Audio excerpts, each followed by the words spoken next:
Welcome back to the Rich Eisen Show. I have been a huge fan of this guy's for quite some time, from all of the work on Saturday Night Live, and then obviously films like Trainwreck and now Sausage Party. He is Bill Hader here on the Rich Eisen Show. Good to see you, Bill. Good to see you, sir. How are you? Good. So you've been working your entire career so you can have the credit line of you played Firewater, Tequila, Yes. and Guacamole in an animated feature, correct? Yeah, This is the culmination. This is what you've been working towards your This is entire... basically everything. Yeah. Once I got on Saturday Night Live, I go, if this all breaks right.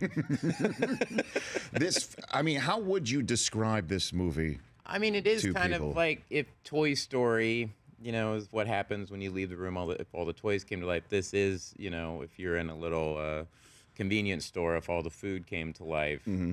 But it's just insanely filthy. Yeah, I mean, because my wife and I were driving around town, and we saw a billboard, and it's just a happy-go-lucky hot dog. Yeah. And my wife did not know at the time that Seth Rogen was voicing the hot dogs. She says, "But we need to take the kids to that." Oh, no. I have my wife and we got a link for the movie. Yes. So I could do press for it. And Sure. so we watched it at home and put up on the big screen and everything. And our 6-year-old walked in. And we went, no, you can't watch this. And she was kind of like, oh, that looks like Sophia the First. Why can't I watch this? And they're going, no, honey, it's just get out, you know. So it's as if Sophia the First was, and I guess Jake in the Neverland Jake Pirate. and if Jake had taken the blue pill, if he had taken the Sophia blue was there. You know what I mean? Exactly. Like that's exactly. You know, if somehow Jake had gotten into the supply, then you would have, that would be almost as crazy as a Sausage Party. Yeah. And it's, well, I mean, it is, and I this is the highest praise I could give. It was like a Blazing Saddles type raunchiness to it, and a silliness, and also a certain highbrow nature to it, where there are some jokes that you need to follow along. Yeah, those guys are incredibly smart, and it does have a story to it. It's not, you know, those two, Seth Rogen and Evan Goldberg, are incredibly smart guys, and you know, I've known them since Superbad. I actually met them on the set of You, Me, and Dupree. Me and Seth were two supporting parts in You, Me, and Dupree, and I remember Evan Goldberg. You know, they have the catering area, the craft service area, and he took a soda, and then he went, "Who do I pay for this?" They were like these two very polite Canadian guys. Seth Rogen was asking who. No, Evan Goldberg. Oh, Evan. Okay, I see. He was like, "Who do I pay for this?" Right. And Seth was like, "You could just buy it, you know." Or That's a good one, but that sounds just good. But that's 10 years ago. Yes. So you've known him for that long. Yeah, that was bonkers. Yeah. Wow. Oh my gosh. Yeah. Time's flying by. Existential crisis now. Yeah, I know. Oh, here it happens. No. So that's. You've been in a handful of Seth Rogen films, or with him, or you know, and you've known him for quite some time. When did they approach you and say, "Hey, we'd like you to voice Tequila in something called Sausage Party"? No, they called me. Actually, I was making Trainwreck. So this is a while ago. Two years ago, 2.5 years ago, they called me, and they had already been working on it for some time. So I mean, I was brought in, and you know, it's, you know, you're all alone in a booth, you're just hanging out, and they say, okay, it's a character named Firewater, it's Native American guy, he's you're never gonna believe this, but he's stoned. Like, wow, wait a minute. I'm like, you guys wrote something with a stone character? No. Yeah. I remember I did the opening of Pineapple Express, and we were shooting that. It's all set in like the 40s, and I'm smoking a joint, and I'm doing this thing, and I just turned to them, I go, what does this have to do with the movie? And there's this long pause, and they were like, we don't. They legitimately like, I don't know, man, maybe, you know. And I was like, you guys, but the movies are very, I mean, that can be kind of disarming, you know, when you first meet them, but then, you know, they are incredibly smart, very gifted guys. And again, it's great. Kristen Wiig, Jonah Hill, Nick Kroll. How do I handle what his character? Can you say it? I guess I get. Well, I mean, it's something that cleanses a certain part of the anatomy that Nick Kroll plays. Yeah. All right, he plays a douche. He's a douche. And I know Nick got that call. He was like, Nick, we have a movie. We're doing a movie called Sausage Party, but you're the douche. Everyone else is food. And he plays it with like a thick New York accent. Yeah, bro. yeah. Like every other word out of his mouth is bro. Yeah. It's really, really funny. Yeah. I'd like to take a 60-second break and come back. I'd like to hit you on LeBron and your thoughts on him. Sure. Okay, that's Bill Hader right here on the Rich Eisen Show. So many stories. I'm sure you do.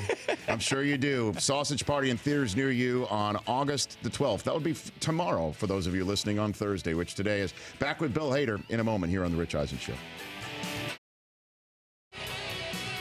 Welcome back to the Rich Eisen Show, where to get here, I took Santa Monica Boulevard and then the 405 South all the way to the Imperial Highway West, hung a left, and then got into the garage here on the campus of AT&T. Good route.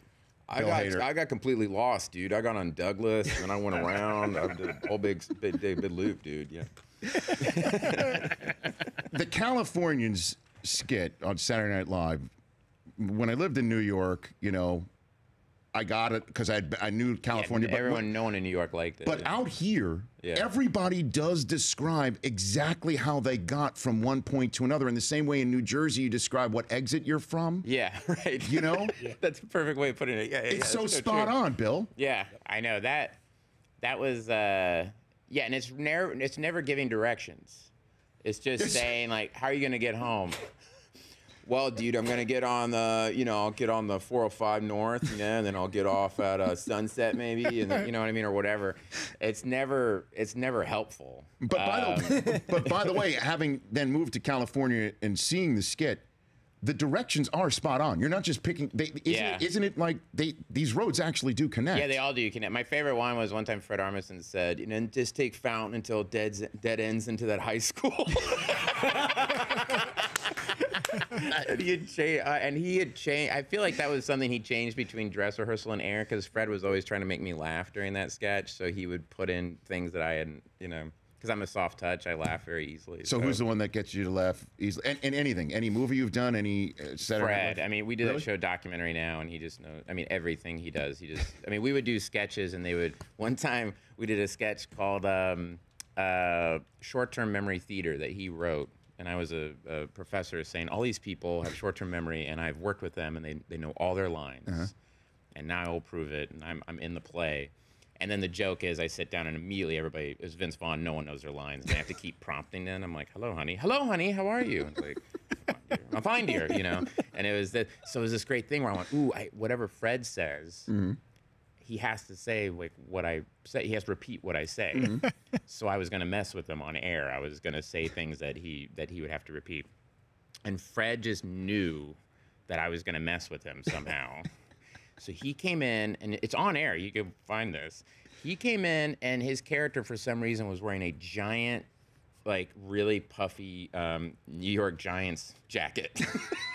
And this thing's set in the 40s. And he came in, and he went like this, with this jacket on, and I just lost it. I just fully lost it. So then you could not mess with him. No, I couldn't mess with him, and then he just had this jacket on, and you didn't know he was coming in with the Giants? No, I had no idea he was going to come in with this jacket. It was like, jerk. He got right back. Yeah, he got right back at me. Right back at you. That sketch came from me and Fred and Kenan Thompson. We would all sit around the table where we do the big read through, and Lorne Michaels is always late. And we would sit there, and before we read sketches, we'd be like, "Hey, man, just get back from LA?" And he goes, "Yeah." And I go, "How did you get to your hotel?" And Fred'd be like, "Oh, dude, I take Seward, right? You know where Cat and the Fiddle is? So I would take that all the way to, we would always do these characters." And then he and this guy, James Anderson, they made it a soap opera. And that's how it became the California. So did Lorne like that on the spot, or? Yeah. That was one that it immediately people liked. Because we have a friend out here that all of us have, the two Chris's have come across. I've got a really good friend out here who's a manager in the business. Said that essentially he and one of your longtime producers would have this conversation, and that's how the Californians was born. He's lying. A giant lie. I don't know who this guy is. Yes. But I know exactly how that sketch came about, and that's a lie. Fantastic. That happens a lot on SNL. I would come up to people would come up to me like, I'm the guy they base Stefan on. I'm like, no, you're not. No, you're not. Yeah, dude, they came up. That was me. That was me. They came on me. I know all the clubs in New York. And I'm like, no, dude, don't do that. It is not That you. is clearly not you, man. Bill Hader is in Sausage Party again in theaters near you tomorrow here on the Rich Eisen Show in studio. So, LeBron, walk me through the first time you met him, where he walks in the door and that's LeBron James. You're about to act with him in Trainwreck. Oh, and I had met him before on Saturday did? Night Live. Yeah. Okay. And Judd Apatow was he called me and said, what if, we cast Vanessa Bayer as Amy Schumer's best friend, and you're a sports doctor. What if LeBron James was your best friend? Bruno Kirby was, Billy Crystal's best friend, and when Harry Met Sally, what if LeBron James? And I was like, oh, that's hilarious. And I go, he's really funny. He's on SNL. It was effortless, and he kind of gravitated to the weirder, more esoteric stuff than the kind of easy laugh. I'm saying he just had a really good sense of humor. Yeah, a lot of his lines, he underplayed it. Yeah. In Trainwreck, like he wasn't over the top. It was kind of like he went the other way with it, and it really picked worked. Up on like what other people were doing, and just can do it. It's not fair, basically. He was really funny, and a lot of that was his stuff. And then one day when we were shooting the scene, we play one-on-one with each other. Yeah. Chris Rock was on set that day. And so Chris Rock threw out like, oh, what if you said a thing about the whole thing about you can't get her pregnant, because he has a long run about you get her pregnant and then she's going to want you to buy her a nail salon and she's going to all this stuff. Right. And he threw that out during the cameras are rolling, and LeBron repeated it, like did it word perfect. Like one take, you mean? One take, did it word perfect. And I just was sitting there watching this like, this stinks. I was like, I can't do that. None of my friends could do that. Now, did you attempt to score on him? I did score on him. They have footage of it someplace on the DVD. I did legitimately. I think he also was like, didn't want to hurt himself on a movie, so he wasn't going 100%. But these guys normally, people like LeBron, they have a certain pride factor that they're. Instead of going outside, I went inside on a layup. Yeah, what move did you do? I did a layup. I kept going outside, and he would keep hitting me. And then Jed just went, Bill, go for a layup, quick! LeBron, destroy him. That was the kind of that was the direction. That was the direction. Bill, going for a layup. LeBron, kill him. And then I would, and then one time, instead of going out, I went inside and I made it, and then I ruined the take because I looked in the camera and went, and everybody was like, Bill, no. And I was like, oh my God. Yeah, but that's one of those moments where you have to ruin the take. Yeah. Oh my God. I called my wife. I was like, cut the camera.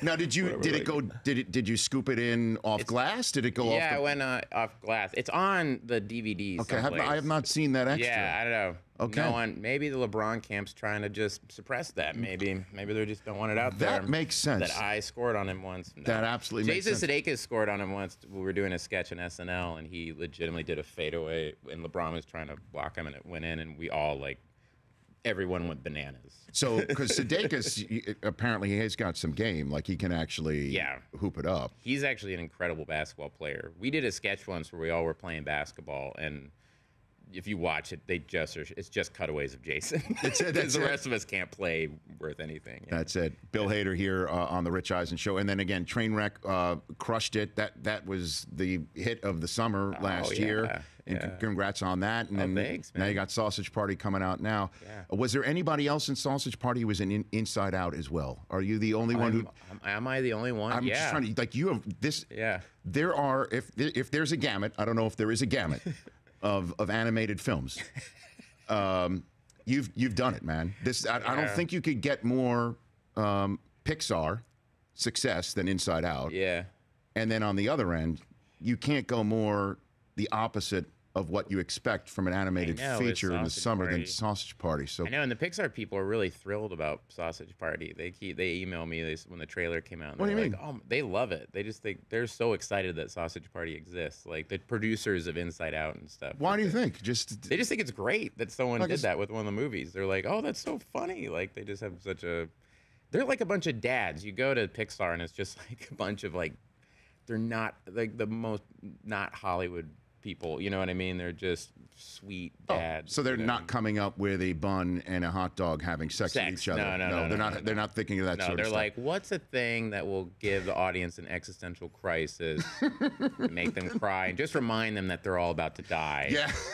Let's do Up. By the way, that is like a lot of Disney movies. Period. Right? I mean, Yeah, I watched think it with my about- daughters. Yeah. Think of when I watched Beauty and the Beast for the first time in forever with my kids, Yeah. and I thought, okay, the story that is being told to my son is that if you like a girl one day, just stick her in your library down at the bottom and keep her there until she likes you. Am I wrong? Yeah. You know what I'm saying? Isn't that the Albert Fritzl saw? Yes. He saw That's what you Beauty and should the do. Beast and Yep. was like, Right. "That's what I'm going to do. I'm going to raise a woman in my basement, like Belle." Yeah. right? I know mean, it is weird. I know that when they kill parents, which is my kids always cry when they kill parents. Even in Frozen, the ship goes down I with the know. parents. I Hey, I've told never my- seen that. Spoiler alert. Oh, please, It's in don't the worry. first 5 minutes. I'm not going to see it. Doesn't matter. He's a hollow shell of a man. He's I'm not not gonna even say it. close to having kids. Don't worry, the cold won't bother you anyway, regardless if Aren't you've there a seen lot it. of hidden symbols in The Little Mermaid and a couple other Disney movies where don't know. some things Oh pop yeah, up? that's right. They're supposed to be like, I know that. You know, yeah.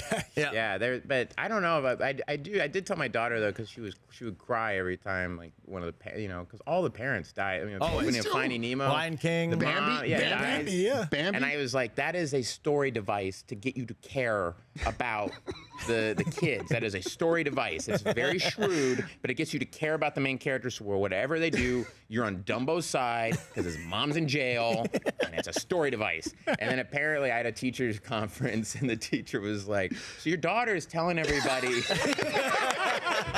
That's amazing. So your daughter just told everybody that, hey, that's a story device. You know, I was Quality like, parenting, quality Bill Hader. parenting. I was like, oh, sorry, everybody. Quality. Well, guys, I know you haven't seen Sausage Party yet. There are no hidden symbols. They're right out They're there. right out they're front. I mean, yeah. they're right there for you to see, and it's awesome. Congrats in advance Thanks, buddy. of this. Thanks for Thanks, coming man. on the show, Thanks, Bill. guys. Thank Thanks you, for man. coming on. I hope Thanks. you come back very Oh, soon. thanks, man. You bet. Bill Hader, go check it out in theaters near you starting tomorrow, Sausage Party. The Rich Eisen Show, weekdays at noon Eastern on Audience.